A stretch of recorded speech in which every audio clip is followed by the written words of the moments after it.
Here we are at Offshore Alert, Bangkok 2024, just getting ready to present this morning at 11 a.m. About 175 people from all over the world come here to listen to some of the world-class speakers.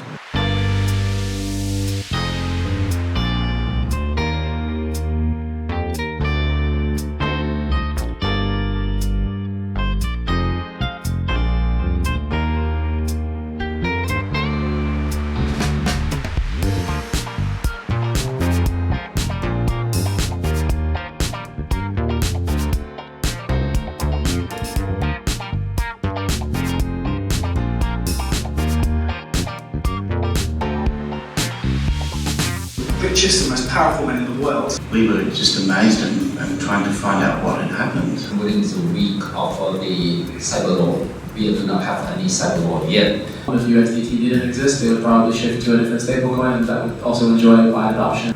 By 1965, Hong Kong was the #1 exporter of wigs in the world. Do you know that there's a hidden agenda? Or actually, the slightly sinister aspect I would certainly disagree with. They basically introduced this additional called conditional withholding tax on dividends.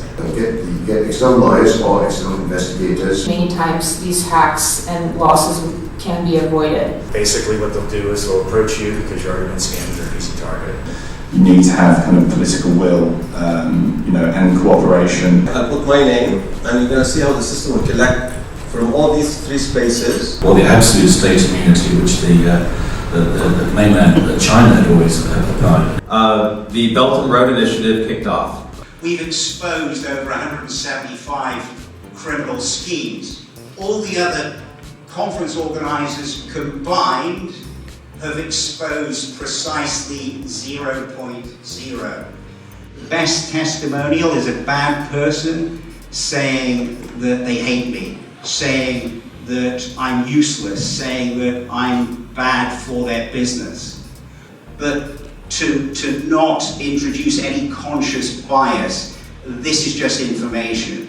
Any bias should be on the part of the reader of that information. To give you a little bit of background, I'm a frontline investigator, a private investigator, have been for 35 years. Myself and Alan Watson, the co-founder of IFW back in 2007, we recognised that there was very little ability by law enforcement to fight online scams. So back in 2007, we had a massive scam at the Rugby World Cup in France, followed in 2008 by a massive internet scam in Beijing, a ticket scam, about £50 million scam by a guy named Terry Shepherd, who later got 14 years in prison. And we were behind those exposures of those scams, and at the time, when we reported to the British police, they did absolutely nothing. And they said, there's no crime committed, we can't do anything. So Alan and I and some very smart people down in the Egyptian cybercrime squad down in Cairo, where we were working at the time, decided we were going to launch an internet fraud watchdog. We were going to become the first privatised internet law enforcement agency in the world. That was our vision back in 2007. Big vision.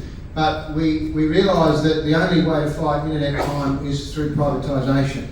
And so we launched Internet Fraud Watchdog, which later rebranded under the name of IFW Global because we had another investigation arm. And Internet Fraud Watchdog in the first few years of being in business was seen as an online company, and we were much more than that. We were seasoned investigators. Alan and I have been working together since 1988 as insurance investigators initially, and then we were part of a big surveillance team. We worked for the Commonwealth Government. We travelled all over the world running operations and doing intelligence work in 40 or 50 countries during our career. So we rebranded 17 years ago. 17 years ago we were founded. We rebranded in 2013 to IFW Global, and we decided we're going to put our focus on cross-border international financial crime because there was no one else doing it, not to the scale that we were doing it.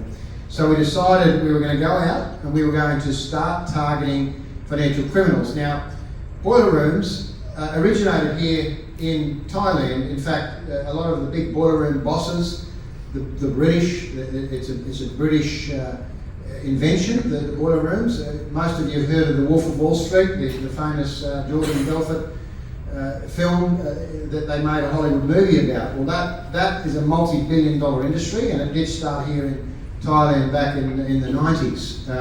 And a lot of these guys were exported, they were deported out of Thailand back in early 2001. There was a couple of hundred people arrested and deported out of Thailand. There was a big clampdown, and they went and set up operations in Indonesia, Malaysia, all over Southeast Asia. So back in 2019, I was sitting here in a cafe in Bangkok having a conversation with one of my well-placed British sources who had been a boiler room worker for years, one of the many informants that we work with in this industry. And I said to him, what's the biggest boiler room operation in the whole of Southeast Asia? Which is the biggest? He said, by far the KL operation. And he said, it's run by a guy called Pegleg. Nobody knows his real name. Pegleg Andy. He's got one leg, right? Okay, that's interesting. It shouldn't be too hard to find. So that's what started our investigation into what has now become Operation Tropicana. And but before I get into the talk about this particular operation, I want to show you just a 2-minute video to give you a snapshot of who we are at IFW Global. So that's who we are and that's what we do.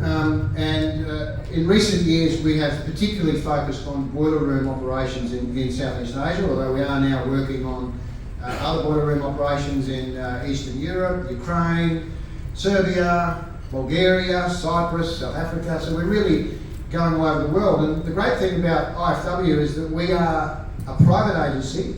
We're well funded by our clients who are the victims of these scams, and we don't require any red tape about what we do, where we go, when we go. We just go and do it. And we travel all over the world. We have no restriction. We have to work in the confines of the law, obviously, but we have spent a lot of time, effort, resources and money in developing relationships with law enforcement agencies all over the world, because that's what's needed in order to address this problem. So Tropicana, following my conversation with my source here in Bangkok in 2019, when he also said to me, you will never touch KL. They're protected by the Chief of Police, the Chief of the Malaysian Police Forces involved getting paid protection money, and you'll never touch them. Don't even try. And I said, well, that's interesting. What do you know about that? He said, just that everyone else that's tried to expose them has ended up either in jail or getting deported or blacklisted or whatever, or even worse. So that's when I first heard about this operation in KL. And then as COVID hit and we saw an increase in investment fraud in Australia, we started to see victims coming to us saying, oh, we've been defrauded by this company, this company, this company, buying shares and stocks in major IPOs in America, and then finding out that the $12 million that this client just invested is a scam. So we started tracking these operations, and they were impossible to track by traditional means, meaning that they had spent so much money on countermeasures that no law enforcement agency in the world is ever going to track these people, because they're blocking their IPs, they have proxies on proxies, they're just too clever for the average cyber investigator. So the only way we're going to infiltrate this operation is obviously through human sources and good old-fashioned detective work. So we compiled a list of victims, people who were high net worth. Most of our clients lost over $1 million.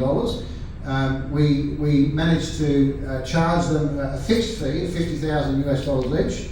There was 32 of them altogether.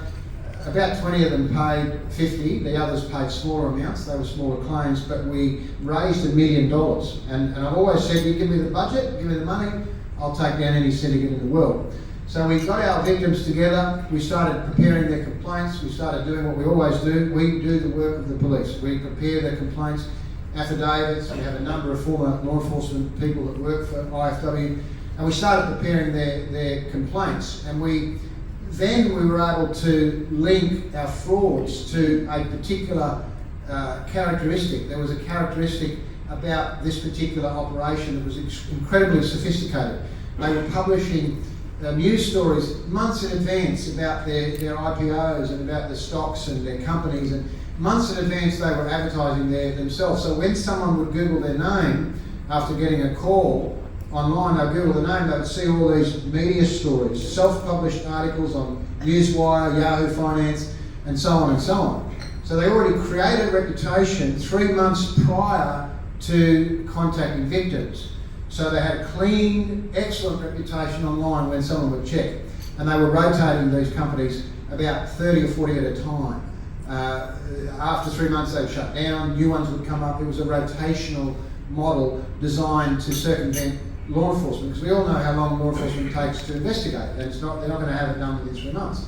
So they had this incredible model that survived for years upon years, and we had to try to unravel who was behind this operation. So then we started to investigate, and once we started to investigate, we started looking at, as I mentioned, the characteristics. We do a lot of forensic investigation work in relation to characteristics, because the characteristics of certain scams now can identify who the syndicate is.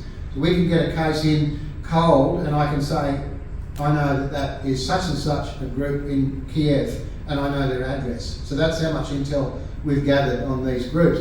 So what they were doing is using these virtual companies, all these companies, Agard Union Trading, Aspen Asset Management, all these prestigious name, beautiful websites, putting out all these publications, and better than the real companies. They were incredibly slick, very well funded obviously, and they were always using 3 jurisdictions for their offices: Taiwan, Hong Kong, and Japan.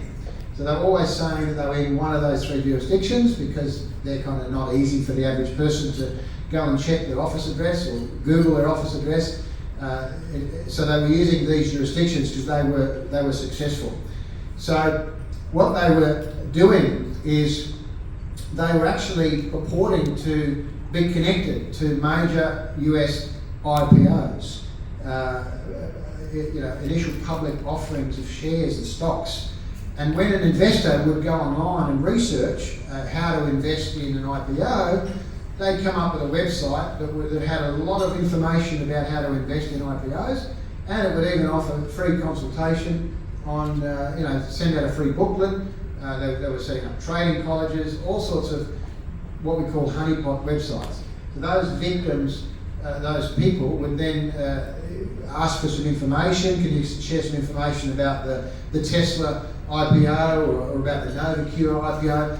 And then what would happen is a boiler room then would ring them and say, "Sir, thank you for your inquiry. We are Aspen Capital Management. We're based in Hong Kong. You can check our credentials. I'll send you a list of all of our media articles. We're very well known, blah, blah, blah." So then the hook is that's the hook. That's what gets the victim on board. And they just happen to have a Hong Kong company called Aspen that has a registration, and they put the registration in the email for good measure as well, so that when the victim does the due diligence, everything's coming up clean.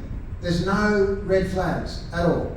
Everything's clean. So then they start pumping millions of dollars into the IPO, and of course then they begin this journey, this nurturing relationship with the scammer, a very well-spoken British man on the phone with a posh London accent, and he knows more about the markets than any real broker in the world. Absolutely an expert, as well as an incredible confidence trickster. So the investor's got no chance. Once he's in and the hook is in, he's got no chance. They're going to clean him out because they have a series of hooks as to how they get the investor to put more money in, and then eventually they can't get the money out unless they pay more and pay more and pay more. And then there's tax obligations, and then there's a tax audit, and then they scare the shit out of the victim, because they then turn around and point to the victim and say, you're going to be audited by the tax department and so forth. So they put all the fear back on the victim, and then all of a sudden the victim is so terrified and emotionally devastated at the loss of their funds, they're too scared to do anything about it. So this has been happening across Australia, across the world, all over the world, except the United States and Germany.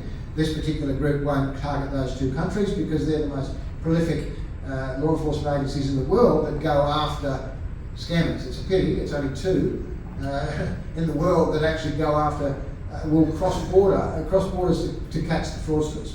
So that's what the scam was. And what we found was this incredible network of money laundering through Hong Kong bank accounts. 400 bank accounts used by a Chinese money laundering syndicate.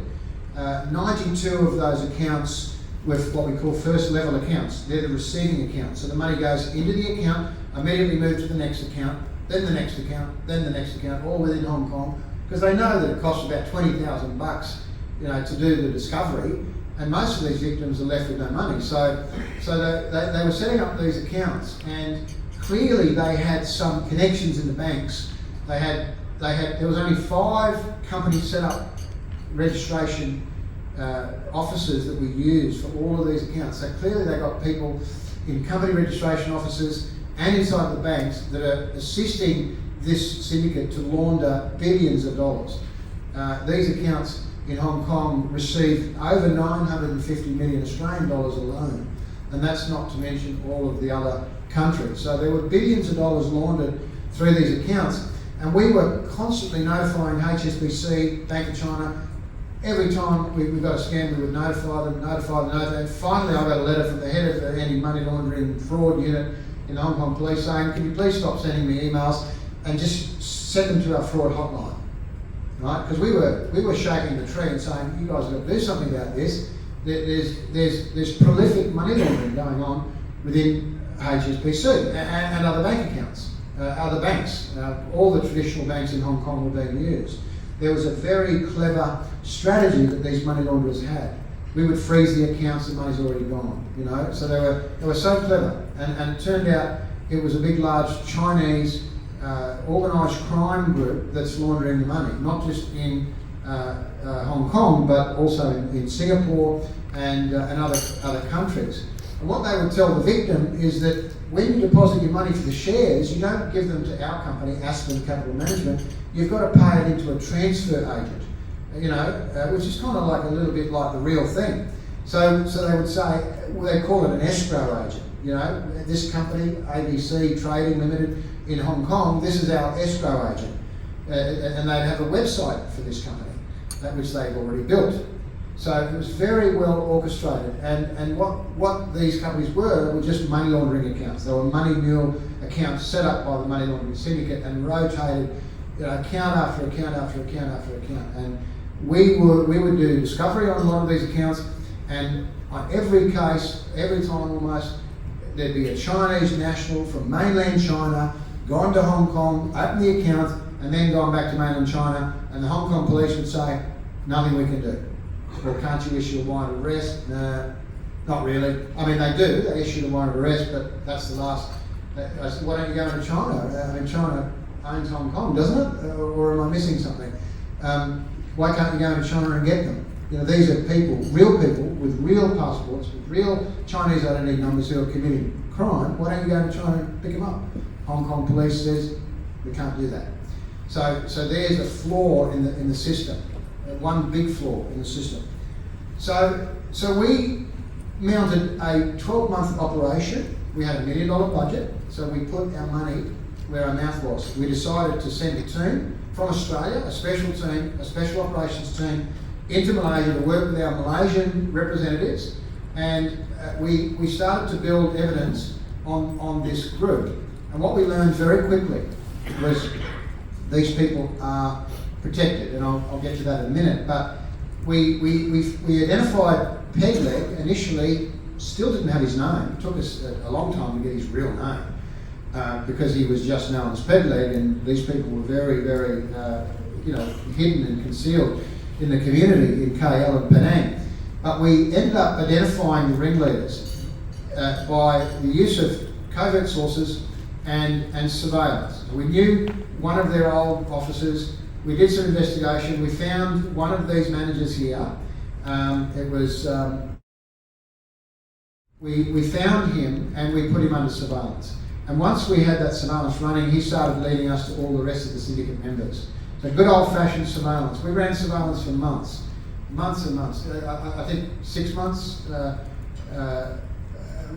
roughly about 6 months, we ran surveillance operations on these people, and we started to connect all the dots, find out who's who, and Mr. K, this mysterious guy called Mr. K, who no one could ever identify, not even the workers, not even the managers knew his name. Nobody knew who Mr. K was. All we knew was that Mr. K was the protector, and he was the enforcer, and he was the one that was the go-between between the authorities or whoever was protecting the operation and the boiler room operation itself. He was the middleman.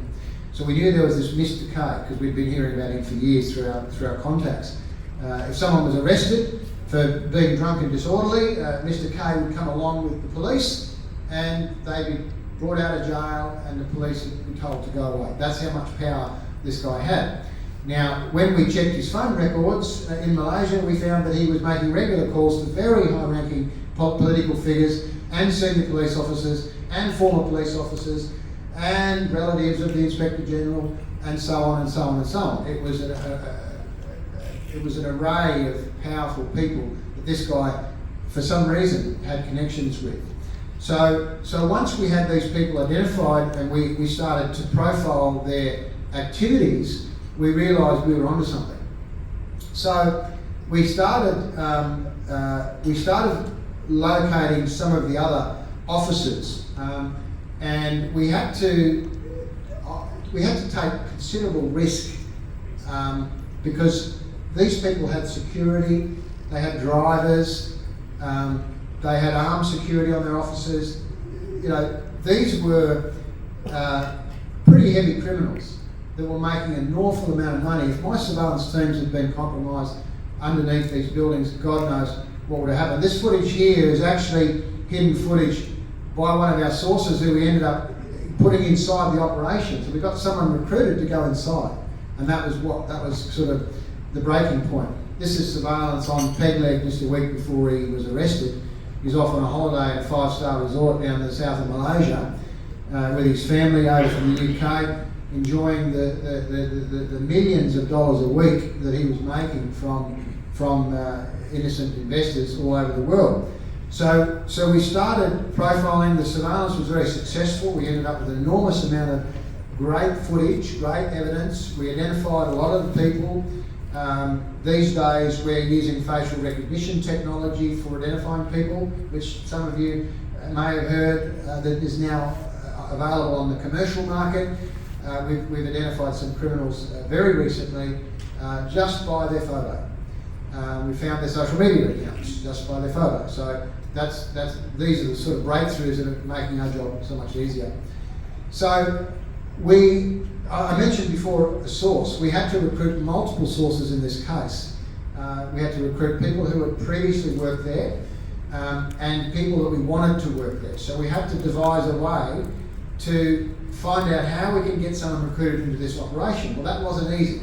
We had to find out how they were recruiting their staff back in England, and we had to infiltrate their recruitment network. So we had to find, through a lot of hard work and a lot of research, how they were recruiting, and we were able to put a recruit in to get a job and to go from England to KL and get a job in this particular operation. It was someone who had quite an extensive history of working in these operations, because they won't hire anyone. You've got to have a history in boiler rooms so they can check your background out. They literally do background checks to make sure you really are a criminal, and if you're not a criminal, then you may not get the job, right? So it's a bit like the opposite to what normal people do. If they can verify your criminal background, you've got a great chance of getting a job with this operation. So we made sure we picked someone with an extensive criminal record to apply for this job. Someone who was somewhat reformed, at least enough for us to put inside this operation. He wasn't the only one that we put in, but we got someone inside. Once we had someone inside, we started to really piece together what was going on and who was involved. We started to learn more about Mr. K. We started putting together a profile, and we decided, by this stage we're in KL, we've got all this evidence. We realised that by this time there was a company that we identified doing all their security, and this is the company here. It's called Amanat Security. This is the company that was providing the security for all the offices, security for the apartment complexes where all the workers were staying. This security company was playing a significant role in protecting this operation. Whether innocently or not, I can't say. I can't say. All I can say is this is the company that was protecting them. Now, I can also say that this company was run by former high-ranking members of the Malaysian police. In fact, very, very high-ranking. So this particular operation obviously was a very big concern to us because we found out that Mr. K was also dealing very closely with this company and that there was money changing hands. So we felt at this stage that we've now uncovered the protection matter. So what do? We can't go to the police, can we?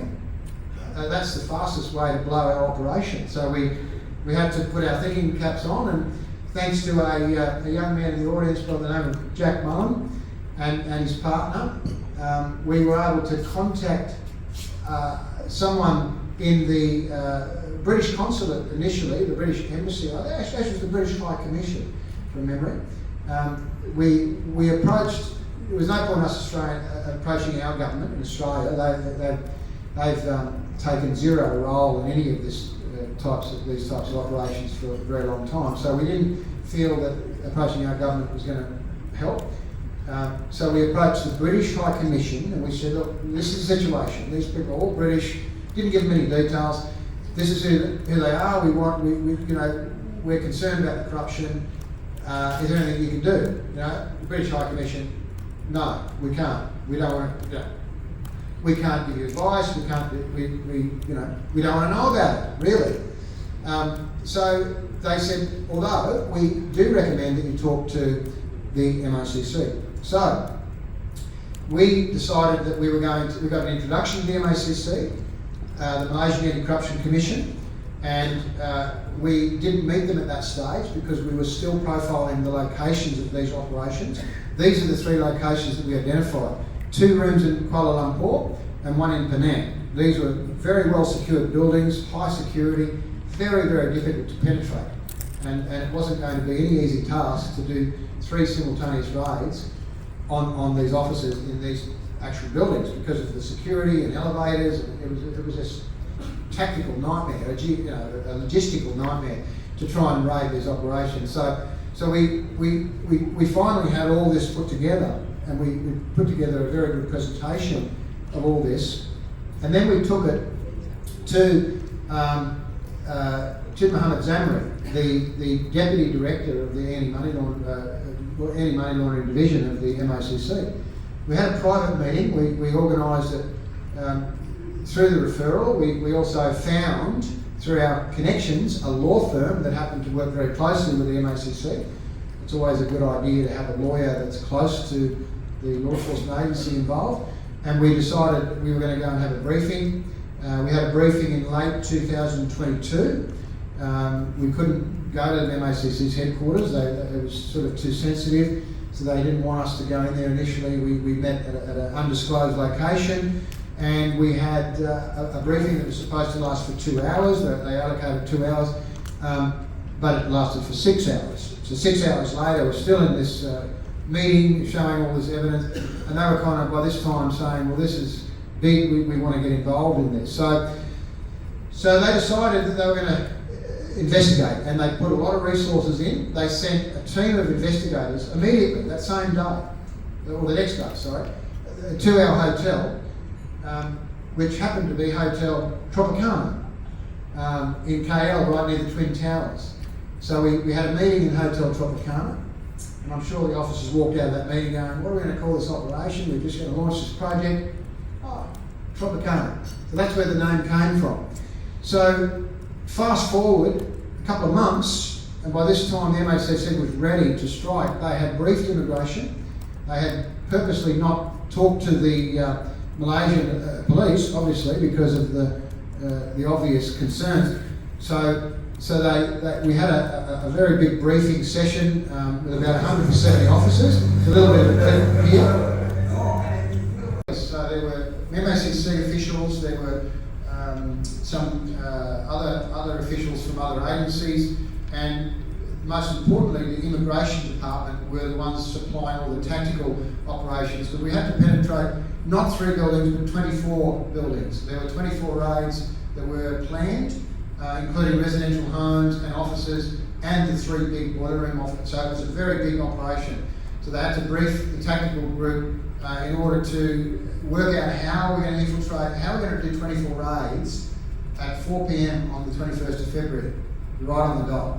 And that was the plan. So I was there with the briefing. Miraculously, not only did I get the MACC to take our case, but we actually miraculously got the Australian media inside the operation as well. So we got set in the spotlight in Australia. Liam Bartlett, who's a well-known reporter from 60 Minutes that joined 7 last year, and he came along with the crew. We gave them the exclusive inside look.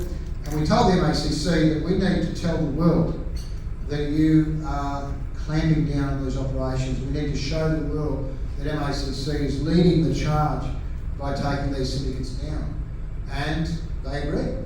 So we got 7 in there, and we were able to get things moving. So the plan was at 4 p.m. on the 21st of February 2023, SWAT teams were going to raid 24 premises at once.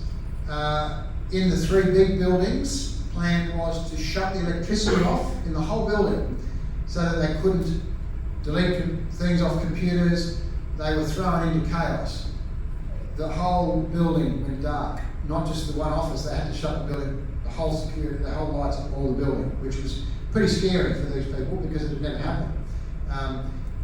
So they had to shut down all the offices. I've got a few clips here of the raid in just a few 30 seconds or so on each office. So this one's boiler room 1. We call 1, 2 and 3. That were the main 3 boiler room offices. And you'll see a little bit about what happened after the MACC and the immigration officers entered the building. So this guy jumped out of the building during the raid, broke his arms and ruptured his lung, and he was on life support or intensive care, I think from Switzerland. He was so scared during the raid that he jumped from the 11th floor, and he hit the 8th floor roof and went straight through the roof, 3 more floors down onto concrete. But he survived, but he was high on cocaine at the time. Like a lot of these people, when they're doing these calls to people, they're using drugs, you know. This is the 3rd one in Penang. So this is Penang. And the other most significant location was the residential home of the mastermind, Peglet. So there was a debriefing, which was held by MACC. Obviously the media were there to report on the success of the raid, and they deserve the credit. They did an incredible job. The MACC, this is, according to them, their largest operation they've ever done, showing off all the assets seized. The next day, they were in court. So we all know what the problem is, and we're all here to fix it. But the result of this was 81 arrests, search warrants, some cash seized, bank accounts frozen, bank employees questioned, and so forth. It was a successful operation, but the problem is now none of that money has gone back to the victims yet. It's still before the courts, and there may be very little. And the worst part is that there was no evidence found during the raids. No computers were found. So these people that were caught were all getting the instructions on paper. They were already set up in anticipation of being raided, and there was no evidence. So not one single charge has been laid against the syndicate for any of our clients' frauds. And my very last slide, which I love to show at these events, is strengthening partnerships. We've been working since 2007 to develop relationships with law enforcement. The only way to tackle this sort of crime internationally is through strategic partnerships, public-private partnerships, because law enforcement agencies do not have the money or capacity to fight these types of crimes. The private sector does. So we need to band together with law enforcement agencies in order to fight this battle. And we're doing it. We're paving the way. We're signing MOUs with large federal, state and federal law enforcement agencies and international agencies in the future. We're signing MOUs to cooperate with them on intelligence sharing so that we can essentially work together at identifying these syndicates and bring a lot more of these operations down in the near future. And that's all for me. You can follow our website in order for updates. We just did another raid last week, arrested 35 last Thursday in the Philippines. That'll be on our website after the doco comes out on 7 in April. But otherwise, we intend to continue the fight by bringing more of these operations down in the near future. Any time for questions, or we're done? Any questions?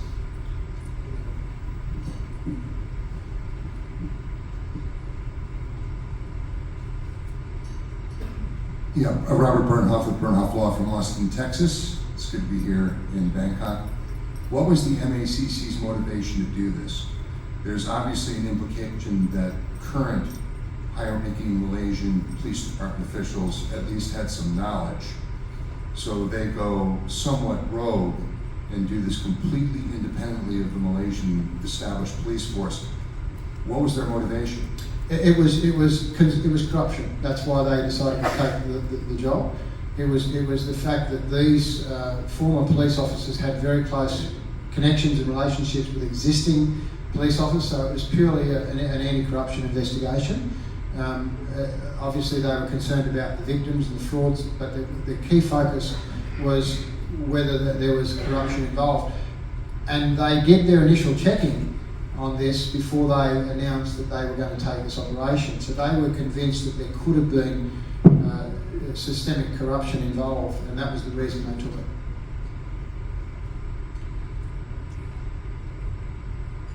Any other questions?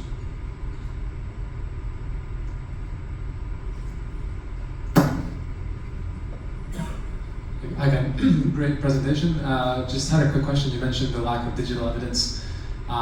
Where do you have any suspicions from your investigation and from your conversations with the authorities where that digital evidence servers and networks and that infrastructure might be set up? Yeah, here in Thailand. So the digital evidence and the real people at the top of the tree that were doing a lot of these calls were actually based. I won't name the location, but we know where they are. They were based here in Thailand. So I think the whole thing was compartmentalised, and they had very little, other than a laptop in the admin office, they had very little information kept on the premises. They deliberately kept it all offshore, and it certainly wasn't in Peg Leg's house. I don't think it was even in Malaysia. I think most of it was here in Thailand, where some of the big players were based.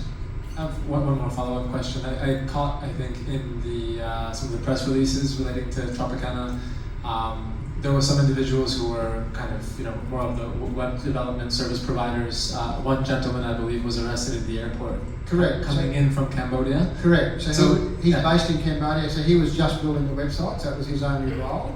And he assisted the MACC and gave them the information they wanted. And he's now a key witness in the case, so they'll subpoena him back when they need him. But he was just building websites. That's all he did, was just build websites. So they very strategically separated everything, all of the different functions of the business, so that if anyone gets caught, there's only part of the puzzle. So a couple of more follow-up questions, if you don't mind, just quickly. The other countries in the region, did you see exposure there? And then my last question was, I noticed in the web platforms that you had put up on the website some time ago, quite a few from Tokyo as well. Was there a dimension targeting other victims beyond Australia, the UK, so on? Oh yeah, they're targeting victims all over Europe, South Africa, all the European countries. They were running different shifts, day shift, night shift. They were targeting people all over the world, except the US. But they would target foreigners in any jurisdiction in the world, basically, other than Germany and the US. So they had quite a large portfolio of clients from all over the world. And we, as far as the employees, there was some Malaysians, there were a lot of Filipinos, so they were trafficking Filipinos in and then taking their passports. So they're actually keeping them there. They're a little bit like pig butchering. They were actually keeping the passports and they wouldn't give them back. And they threatened that if anything happened, they did anything wrong, they'd be in jail in Malaysia. So some of the Filipinos were working there, voluntarily, but there was a fear of them leaving. So Filipinos, British, Canadians, American, some Swiss, there was South African. There was quite a mixture of nationalities involved in the scam group. But the victims were really scattered all over the world, and we were just representing Australians. There was one European in the 32 that we were representing, but mostly Australians, because that was our main focus, was the Australian victims. All right, well, thank you very much. Well, one more question, Ken. Sorry. Ken, thank you very much for your presentation. I'm Peter Dorisami from Singapore. Just one quick question. Earlier in your presentation, you mentioned that when you went to see the MACC, you felt it was a good idea to have a lawyer come in to assist. Did that lawyer represent you in that meeting? And if so, what was that lawyer's role? If you could explain. Yes, no, the lawyer was to represent the victims. So this particular, we needed a lawyer in Malaysia to represent the victims, to get a special power of attorney to be able to file the cases. So that law firm was selected because of their previous work with MACC, and they were known. It's a very well-known lawyer who's been known for anti-corruption cases. We had to select someone that was going to be rock solid for this particular case. So that lawyer's role was, I don't even know if he came to the meeting initially. Yeah, he probably would have. He would have come to the initial meeting, but his role was to represent the victims, and of course we had power of attorney as well to instruct the lawyers. So the lawyers were really instructed by us on behalf of the victims. Yeah. All right, I've run out of time. Thank you very much for your attention.